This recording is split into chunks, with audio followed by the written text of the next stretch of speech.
Hey everyone, welcome back. Today, I'm diving into the latest economic turbulence in the US, triggered by President Donald Trump's abrupt policy shifts. Let's break it down. The US economy just had its worst quarter since 2022.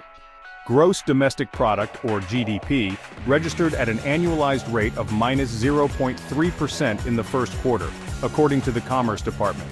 That's a significant drop from the 2.4% rate in the previous quarter and much worse than the 0.8% rate economists had projected. So, what's causing this economic slump? The Trump administration's chaotic tariff spree, particularly against China, has escalated trade tensions and unsettled both consumers and businesses. Most economists agree that these trade policies are likely to push inflation up and could even trigger a recession. President Trump, however, isn't taking the blame.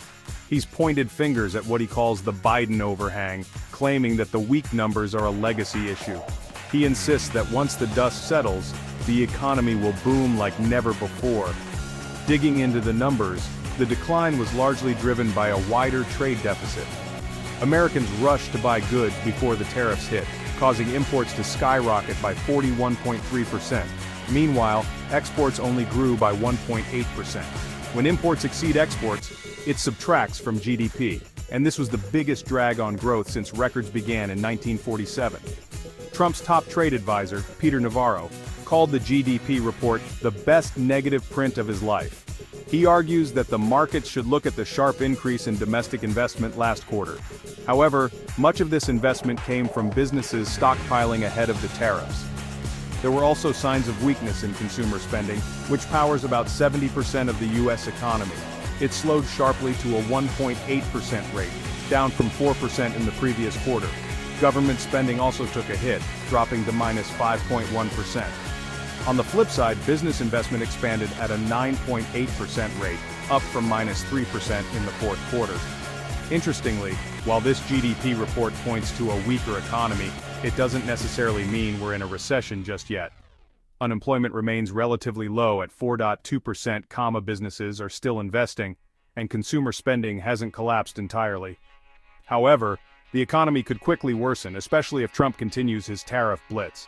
Gregory Dacco, chief economist at Ernst & Young, warns that while we can't call it a recession yet, we're on a razor-thin edge. The longer these tariffs remain, the more likely an economic downturn becomes. Adding to the uncertainty, a separate report noted a sharp drop in hiring by U.S. businesses. Employers added just 62,000 jobs in April, down from 147,000 in March. Nella Richardson, chief economist at ADP, said employers are struggling to reconcile policy and consumer uncertainty with mostly positive economic data.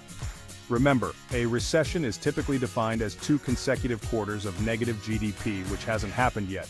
The National Bureau of Economic Research officially declares recessions, but their call can come months after one starts. That's all for today.